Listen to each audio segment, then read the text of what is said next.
John David Duty, was the first inmate in the United States to have been put to death with pentobarbital. Nationwide shortage of sodium thiopental led the state to incorporate the substitution into their protocol for lethal injections. Duty's case gained media attention because pentobarbital had typically been used to euthanize animals. Phenobarbital is a short-acting barbiturate typically used as a sedative, a pre-anesthetic, and to control convulsions in emergencies. It can also be used for short-term treatment of insomnia, but has been largely replaced by the benzodiazepine family of drugs. In high doses, pentobarbital causes death by respiratory arrest. It is used for veterinary euthanasia and is used by some U.S. states and the U.S. federal government for executions of convicted criminals. In some countries and states, it is also used for physician-assisted suicide. Abbott Pharmaceutical discontinued manufacture of their Nembutal brand of pentobarbital capsules in 1999, largely replaced by the benzodiazepine family of drugs. Pentobarbital was also widely abused, known on the street as yellow jackets. They were available as 30, 50, and 100 milligram capsules of yellow, white, orange, and yellow colors, respectively. Pentobarbital has been used or considered as a substitute for other drugs previously used for capital punishment in the United States, when those drugs are unavailable. Such use, however, is illegal under Danish law, and when this was discovered, after public outcry in Danish media, Lundbeck, the owner of the drug, stopped selling it to U.S. states that impose the death penalty. U.S. distributors of the drug are forbidden by the owner to sell it to any customers, such as state authorities, that practice or participate in executions of humans. Texas began using pentobarbital for executing death row inmates by lethal injection on July 18, 2012.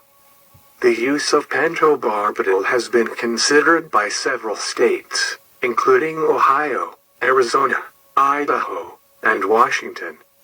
Those states made the decision to switch following shortages of pancuronium bromide, a muscle paralytic previously used as one component in a 3-drug cocktail. In October 2013, Missouri changed its protocol to allow for compounded pentobarbital to be used in a lethal dose for executions. Oklahoma was the first state to use it on John David Duty.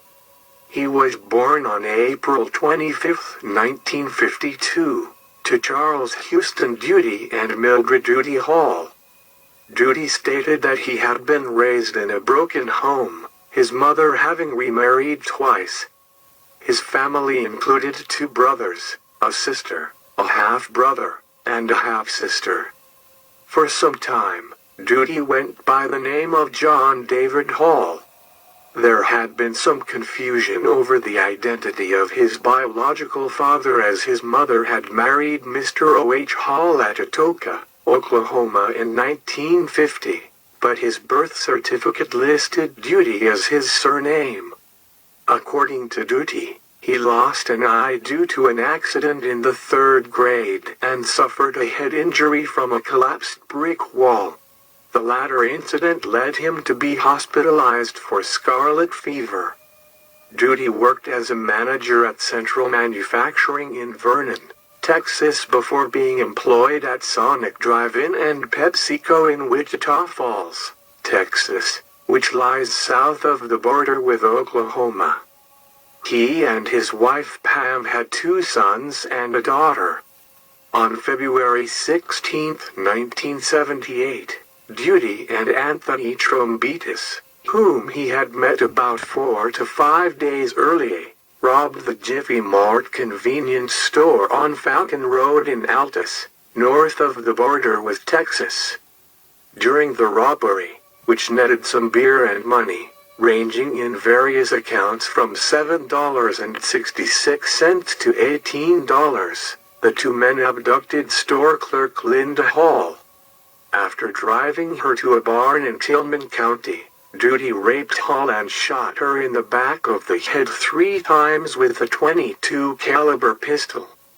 Trombitas then hit her with a stick, which Duty identified as a broom handle.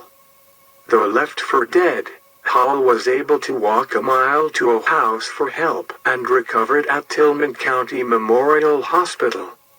The two men drove off to Frederick, then Electra, and proceeded to Fort Worth. Upon hearing a radio report about her on the next day, Duty said, "I was surprised that she was still alive." Duty returned to Altus the following month, presuming that law enforcement officers were going to catch up with him anyway. He was arrested on the street after calling the police and hanging up from a payphone at another Jiffy Mart near the downtown square. In July 1978, Duty, represented by Clyde A. Meeks and John Wampler, was placed on trial in the Jackson County Courthouse before Judge Weldon Ferris. Duty stated that he had no criminal record besides 3 traffic violations, and that he felt that he could be rehabilitated in prison. He pleaded guilty on July 18 to charges of rape and shooting with intent to kill in Tillman County, and was also convicted of robbery in neighboring Jackson County. Under cross-examination by prosecutor Mike Evans, Duty stated that he had been depressed and had been drinking for 2 days before the crime, which he admitted was his idea.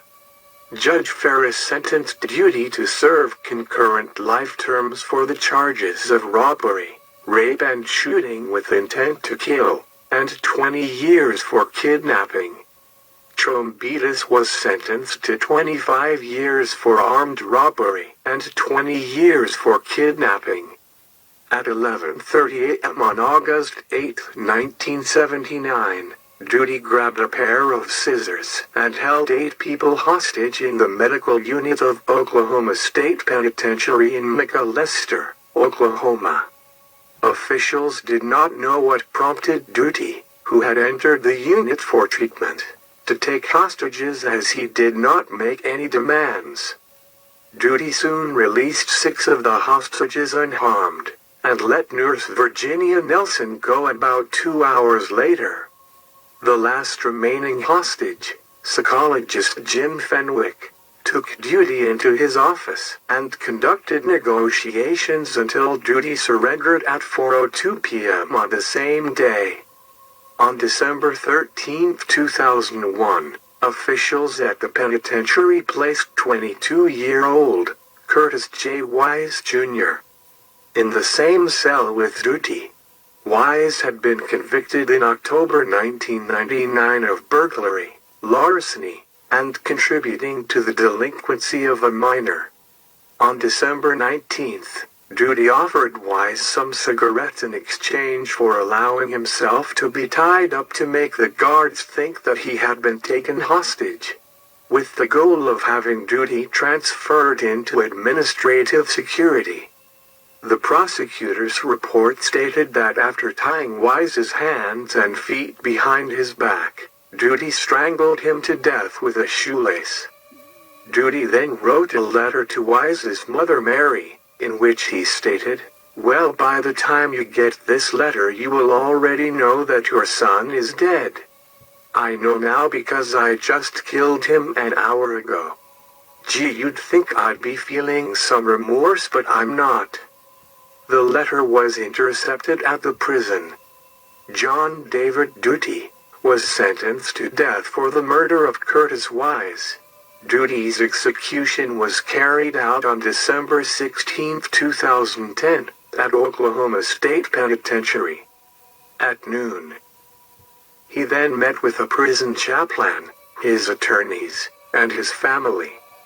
Duty addressed the family of the victim in his final statement. "I hope one day you'll be able to forgive me, not for my sake, but for your own. Thank you, Lord Jesus. I'm ready to go home. The witnesses included the media, Judy's legal team, his brother and sister-in-law, but the Wise family did not attend. Judy was strapped to a gurney with a patch over his right eye when the drugs were administered at 6:12 p.m. A second intravenous line was prepared as a backup. The injection protocol included pentobarbital for sedation, followed by vicuronium bromide to paralyze his breathing, and finally potassium chloride to stop the heart. Judy repeated, "Thank you, Lord, thank you, Lord," while he lost consciousness. He appeared to stop breathing 3 minutes later and was pronounced dead at 6:18 p.m. Judy was the last prisoner to be executed in the United States in 2010.